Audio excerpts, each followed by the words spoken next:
welcome to this evening's Conversations with Yogananda from this book. And we have a couple of interesting conversations today to share with you. So I'll start with number 82, and I want to just read to you from this conversation. Many people, some of whom unfortunately were Indians, spoke against the master during his lifetime.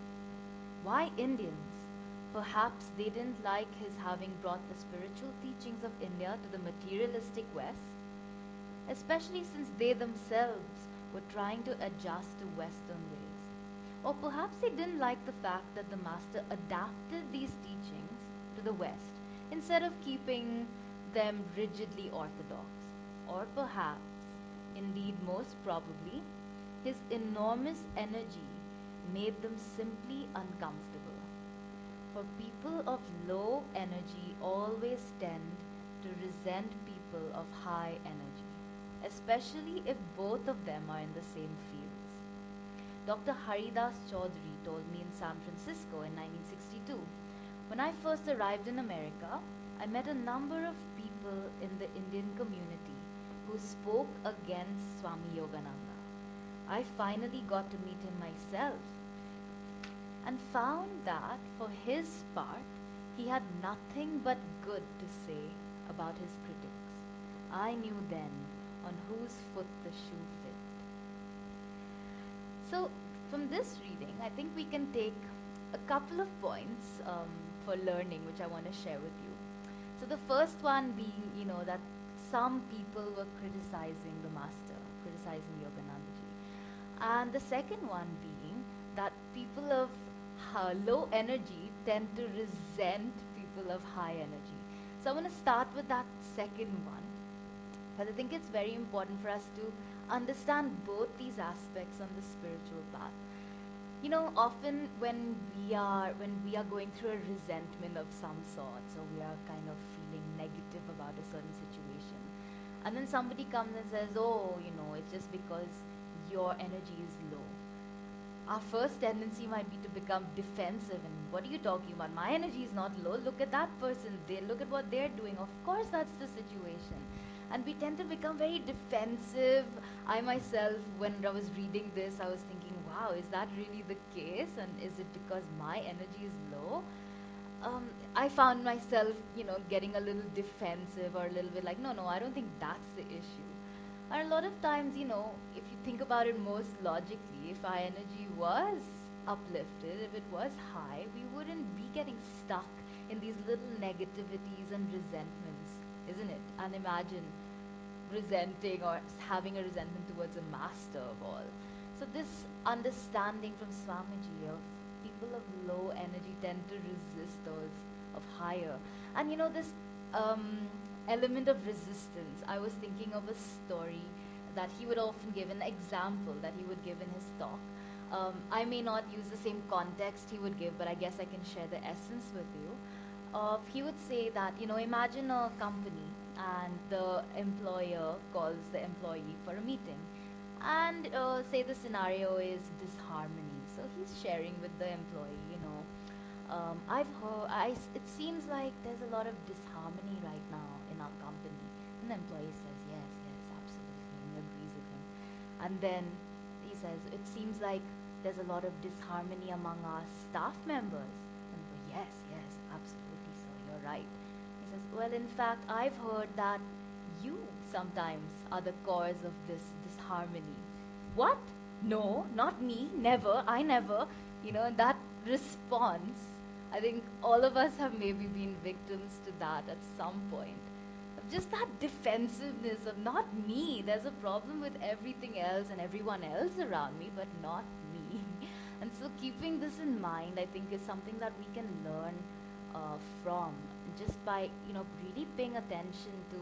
It's very easy to get caught in criticizing others and finding faults in many things around us. But that's also related to the second point, the second aspect that I want to share, that some people were having resentment toward the master. That's what this reading starts with.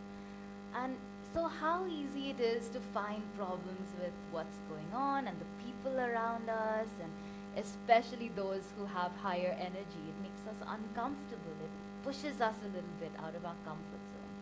And I think it's very important for us to really pay attention to ourselves. What am I saying to other people? Maybe about other people, one, but what am I saying about myself as well, behind what I'm saying? What am I saying to myself in my own thoughts? Our thoughts create our reality in a big way. So it's very important to pay attention to this aspect of, that's one of the teachings you can take. But also, I think it's also really interesting to see, imagine this also, like, for example, here, the person is criticizing a master. It's in some ways for us to even think, who are we to criticize? You can say in a context, who am I to criticize a master, someone who's a master of himself? But you can even take it a step further. I think it's a very interesting exercise for us the next time we catch ourselves criticizing somebody, to just take a step back and just say, who am I to be judging this person or this situation or this scenario? Who am I to be standing here and making these judgments? Because really, and this is the other hard part of this teaching, what we criticize in others or in situations is something that's in us. This world is just a mirror of our inner reality.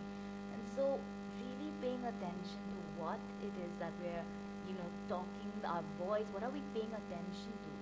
Yogananda ji would say, why look at the drain when there's beauty all around? Why focus on that negative aspect, that critiquing element, when there's beauty around to focus on to? And of course, this doesn't mean a aloofness of, oh, everything is just beautiful and wonderful. It may be true. Sometimes there may be situations or people that are acting unjustly or whatever it may be, or disharmoniously. But the point is for us to try our best to focus on the positivity that we can find in that situation. How do we do this? I think we can take the example of how the saints work with us. From a higher perspective, a master can see the disciples, flaws. They can see where we are lacking. They can see the journey the disciple has to take in order to overcome that. But they don't sit and beat down the disciple on the flaws. They just hold for the disciple the highest potential that the disciple has or the devotee has. And that's why it's so uplifting to be in the company of a master or a saint, because they are just mirroring to us our higher, our best. They are mirroring the beauty. They're not mirroring the drains in us. And so I think it's a beautiful way for us to live and something to keep in mind. All of us have this ability throughout our day, whether we can hold for other people around us the highest, whether we can reflect to them encouragement, compassion, love of any sort, just finding a little bit of positivity. If we can hold that in ourselves, when an uncomfortable situation comes or a negative person or a criticism comes your way, take it as a blessing. Take it as a chance to really raise our energy up, to deepen our inner life a little bit more, and to try to put that positive energy out into the world, because then we're living in the company of the divine, and that's how we start transforming ourselves. So I'll pass it. Thank you very much, Shamini. And I just wanted to continue a little bit on what Shamini was saying here, because there is the aspect of certainly we are always, for some reason, many people are always trying to find faults with others. It seems to be a very easy thing to do, and some people excel at finding faults or finding qualities that they don't like or whatever it may be. And yes, we start judging, we start criticizing. In the process, obviously, we make ourselves miserable because we are always living in that negativity. But also it's interesting here because what it says about high energy and low energy. And yes, many people start criticizing. But as Shamini was telling in this funny story she told about the company, the boss talking to the employee, that it's also very easy for one to start justifying oneself. That, oh, oh, no, it's not that I'm not putting enough energy, it's just that I don't do it that way, or I will never do it that way. Oh, but look at him, I could never do that because it's not my way of doing things. And yeah, there is some truth to that. But then you have to you have to be honest with yourself. Sometimes it may be true, but more often than not, if you are being so affected, it means that you are trying to hide something from yourself. There is nothing wrong with not putting enough or as much energy as somebody else. In fact, there is always going to be somebody who is able to put more energy than us in a project, or is going to be able to do something better than us. You are never going to be the best. And even if you were to be the best, you will never stay forever the best. So why worry about it? Just when these situations come, ask yourself to be. First of all, be honest with yourself. See if whatever came from the person, does it have some truth in it? Really pay attention. Some people will say things that you can just ignore. But still pay attention and see if there is any truth. And especially if you react to it, see, why am I trying to hide from myself? What am I trying to hide from myself? And also from other people. So it is that introspection, it is a tremendous tool that we always have to use in the spiritual path. It's one of those things that I think is really underrated. But with introspection, we should not go into depression. It should bring us into greater and greater joy, as Shamini said at the end, because we want to find ways that we can improve ourselves. We have to find ways that we can put more energy, because most people are afraid of putting a lot of energy. Why? Well, the simple reason is that whenever you put a lot of energy, things happen. And sometimes we don't want things to happen because that means we have to put more energy. And then our lives all of a sudden become like this vortex of energy that is trying to accomplish something, but there is always a part of ourselves that is, I want to just go and sleep or go and rest, or I don't want to be too involved. And that's the wrong attitude usually. It is very important that we put energy, and it is important that we are not afraid of succeeding in life, because success requires energy, and if you succeed, you'll have to put more energy. So it is very important that we learn to do that, and that we learn to do that in a clean way. And maybe we'll get to one of those stories now that Yogananda talks a little bit about that. But first, let me read you the next story. Oops, not this one, sorry. This is number 83. Master had given me and others for Christmas a copy of The Imitation of Christ by Thomas A Kempis. I thanked him, he said. These are Yogananda's words. This is a wonderful book. It is no mere imitation of Christ. It is Christ. I don't often encourage people to read other books, but this one I recommend unreservedly. Then Swamiji says, Thomas A Kempis, I remark, must have been a great saint. Is that so? A very great saint, he replied. Now, I don't have too much to say about this. I personally don't know about Thomas A Kempis. Even if I'm pronouncing his name correctly, I'm not sure. But it is interesting that he wrote that book, which is a very small book, and he really recommended it to people that was the life of Christ. But it's interesting that he said that he doesn't often recommend books to people, or to go through, let's see the exact word. I don't often encourage people to read other books, meaning other books that perhaps are from some other spiritual path.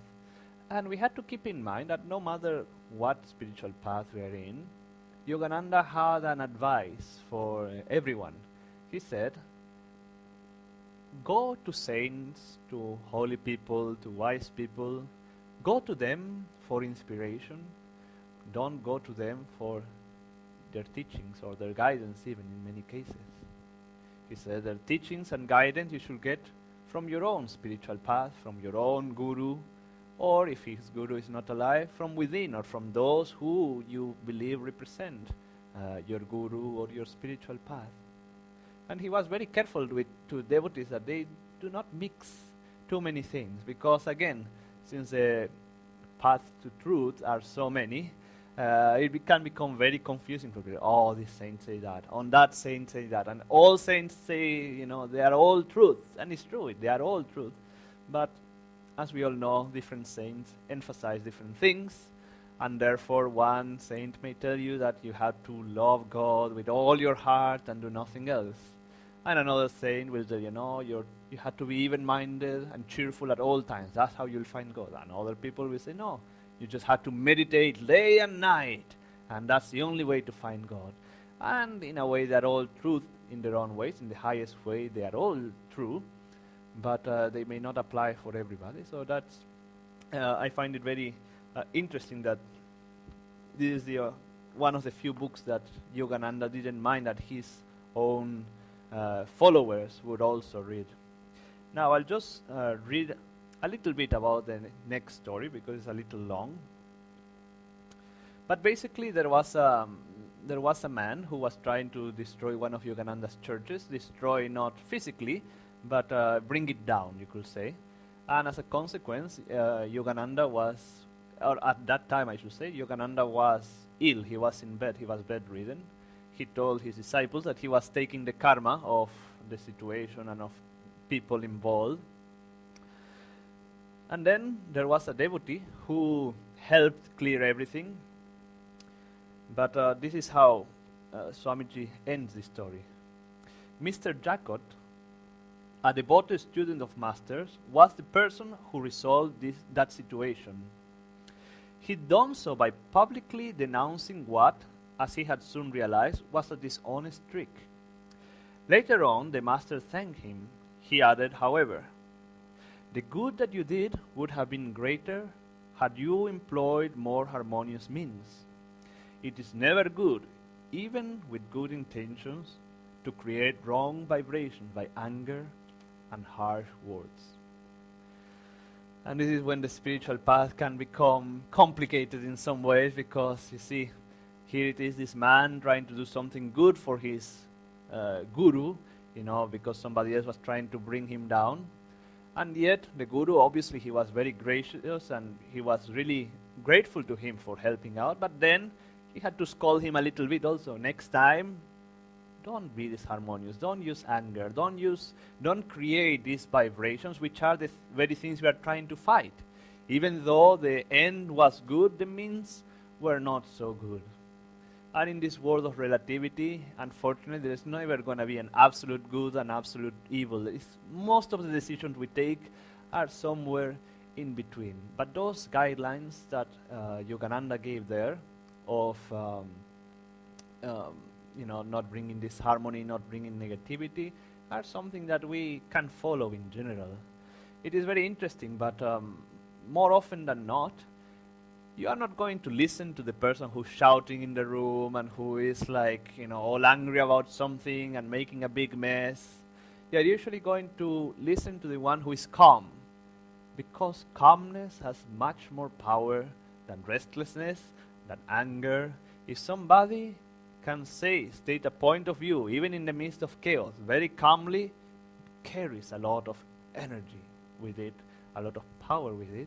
And that has much more power much more the ability to change situations in a good way, and also in a way that will help the entire situation, and it will also help yourself. Interestingly enough, Swami Kriyananda said that later on that man left the path. He left Yogananda, and I believe it was also because of that incident. Maybe he did not understand why Yogananda had scolded him after he had helped him. But this is something interesting, because he had generated that karma of disharmony, that karma of anger, of misunderstanding, that then led him to misunderstand his own guru. There is a very interesting story, which is also in this book. I don't know if it's earlier or after this, But basically, Yogananda was in the car with a man who was driving him, and this man was very cruel in a way. Whenever they were driving to the countryside, he will go very fast, and whenever he will see a rabbit, he will drive in order to kill the rabbit. And it was very cruel. And Yogananda told him, you should not, stop doing that. It is not, obviously it is not good, and you are also creating a very bad karma for yourself. And the man dismissed, whatever, prophet, I'll do what I want to have some fun. And, this kept going for some time. And one day, as they were driving, Yogananda said, stop the car. And the way he said it, the man stopped immediately because he said it with power. And as they were stopping, one of the wheels of the car came off. And Yogananda told the man, because of all this karma that you have been accumulating by killing innocent animals, this was the repercussion. If I wasn't here to prevent it, a lot of harm could have happened. Maybe the man would have died, who knows. But that's the interesting thing about karma. Well, in this case, because Yogananda was there, the karma came more rapidly, and when there is energy, karma comes more rapidly. But people tend to misunderstand karma and think, okay, if I kill a rabbit, that means that a rabbit is going to kill me someday. They try to equate it like that. Same thing with this whole thing of this man. If I was angry and all this, that means I'm going to attract that in some way later. And it is not quite like that. As we were saying, karma generates a magnetic field, generates a kind of energy that will attract something similar, some situation to you, but it doesn't have to be exactly the same. It is something that is going to help you learn your lesson, that is going to help mitigate the energy that you put up. But it's never going to be like necessarily exactly to the point. The energy, of course, it is to the point, but the specific outward manifestation may differ. Again, I don't think anybody's going to be killed by rabbits. But anyway, that to say, we have to be careful the energy we put out, because we never know what we may create. Especially if you are a devotee in the spiritual path, you have to be careful that your aura is clean, so to speak, or as clean as it can, that you are not creating all that commotion all the time. If not, it may even attract situations that it will make you leave the spiritual path altogether. So be very careful, stay positive, as Shamini was saying, stay non-judgmental, see the positive, put positive energy, and in the end, we will all succeed because we will be in the consciousness of the divine. Thank you everyone for joining us, and have a very blessed evening.